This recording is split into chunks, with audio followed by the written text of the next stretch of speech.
Pernah nggak sih Anda ngerasa bosen banget di kelas karena pelajarannya kok kayaknya gampang banget? Atau malah sebaliknya, ngerasa ketinggalan jauh dan susah banget buat ngejar? Nah, dalam beberapa menit ke depan, kita bakal bareng-bareng bedah sebuah ide besar di balik masalah ini. Instruksi berdiferensiasi. Kita bakal cari tahu kenapa pendekatan satu untuk semua itu sering banget gak berhasil, apa sih sebetulnya diferensiasi itu, dan gimana cara kerjanya di dunia nyata. Oke, yuk kita mulai. Nah, ini dia pertanyaan intinya. Apa iya satu cara mengajar itu beneran bisa cocok buat semua siswa di kelas? Kita semua kayaknya tahu ya, jawabannya seringkali enggak. Biar lebih kebayang, coba deh kita lihat dari kacamata beberapa siswa yang ceritanya mungkin familiar banget buat kita. Coba kita kenalan sama Serena. Dia ini tipe siswa yang cepat banget nangkep pelajaran. Di rumah, dia udah baca buku-buku yang lebih susah. Tapi di sekolah, dia malah ngerasa nggak jujur. Dia terpaksa pura-pura sibuk sambil nungguin teman-temannya paham, dan selama nunggu itu, pikirannya kemana-mana. Dia nggak dapat tantangan, potensinya jadi nggak maksimal kan? Terus, ada Denny. Buat dia, sekolah itu sebenarnya tempat yang nyaman, tapi konsentrasinya buyar karena kepikiran masalah di rumah. Dia pengen banget bisa, pengen banget berprestasi, tapi beban di luar sekolah bikin dia susah fokus. Hasilnya, dia ketinggalan, pengalaman belajarnya beda banget sama Serena.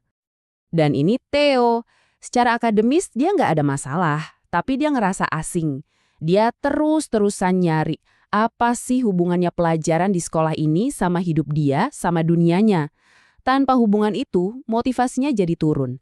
Dia cuma pengen tahu, kenapa ini penting buat aku? Nah, metafora ini pas banget ya. Buat Serena, Dani, dan Theo, sekolah itu kadang rasanya kayak sepatu yang dibuat untuk kaki orang lain. Nggak pas, nggak nyaman, dan pastinya ngehambat perjalanan mereka. Inilah masalah mendasar yang mau kita coba cari solusinya. Jadi, apa dong solusinya buat sepatu yang nggak pas ini? Jawabannya itu bukan cuma sekumpulan strategi atau trik ngajar biasa. Ini lebih dalam lagi. Ini soal pergeseran mendasar dalam cara kita melihat pengajaran. Ini soal filosofi.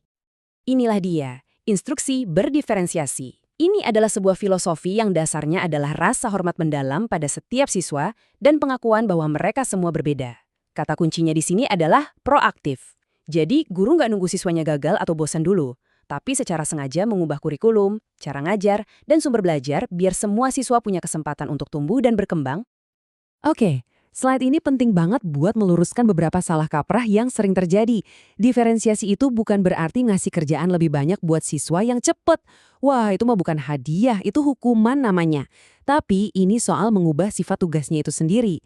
Ini juga bukan soal mengelompokkan siswa secara permanen, yang pinter di sini, yang kurang di sana. Kelompoknya itu fleksibel, bisa berubah-ubah. Dan yang paling penting, ini adalah pendekatan untuk semua siswa, bukan cuma strategi perbaikan buat sebagian kecil aja. Oke, filosofinya keren. Tapi prakteknya gimana? Yuk kita bongkar perkakas apa aja sih yang biasanya dipakai guru buat menerapkan ide besar ini di kelas mereka. Ini pertanyaan yang wajar banget. Kalau di kelas ada 30 siswa yang beda-beda, gimana caranya satu guru bisa ngatasin kebutuhan sebanyak itu? Kedengarannya mustahil kan? Bikin pusing malah. Tapi ternyata ada kerangka kerjanya loh yang sistematis buat melakukan ini. Semuanya dimulai dari 3 elemen utama di dalam kelas yang bisa dioprek sama guru. Anggap aja ini kayak tombol atau tuas yang bisa mereka atur buat mengubah pengalaman belajar setiap siswa. 3 tuas itu adalah: pertama, konten. Apa yang dipelajari siswa? Misalnya ada siswa yang baca teks lebih simpel, sementara yang lain menganalisis jurnal ilmiah, tapi topiknya sama. Kedua, proses. Gimana cara mereka belajarnya? Mungkin ada yang paling oke kalau diskusi kelompok yang seru, tapi yang lain butuh bimbingan langsung dari guru. Ketiga, produk. Gimana mereka nunjukin kalau mereka udah paham? Alih-alih semuanya wajib nulis esai, mungkin ada yang bisa bikin podcast, video, atau bahkan make 3 dimensi. Oke, jadi guru bisa ngatur konten, proses, sama produk. Tapi dasarnya apa? Nah, disinilah kenapanya masuk. Keputusan ini diambil berdasarkan 3 karakteristik utama dari siswanya sendiri. 3 karakteristik itu adalah: pertama, kesiapan. Apa yang udah siswa tahu dan bisa lakukan sekarang. Ini bukan soal umur ya, tapi soal di mana titik start mereka. Kedua, minat. Apa sih yang bikin mereka nyala? Kalau ada siswa yang suka banget dinosaurus, kenapa nggak kita kasih soal matematika yang ceritanya tentang dinosaurus? Pasti lebih seru. Ketiga, profil belajar. Gimana cara mereka paling gampang nyerap informasi? Apa lewat visual, diskusi, atau harus sambil gerak? Nah, dengan mikirin 3 hal ini, penyesuaian yang guru buat jadi benar-benar kena sasaran. Dan visual ini, wah ini ngegambarin idenya dengan sempurna. Sama kayak tiap daun di pohon yang nggak ada yang sama persis, setiap siswa itu juga unik. Instruksi berdiferensiasi itu menghargai keunikan itu untuk memaksimalkan pertumbuhan buat semuanya. Ini bukan soal nurunin standar loh, justru sebaliknya. Ini soal nyediain banyak jalan berbeda untuk mencapai standar yang sama tingginya.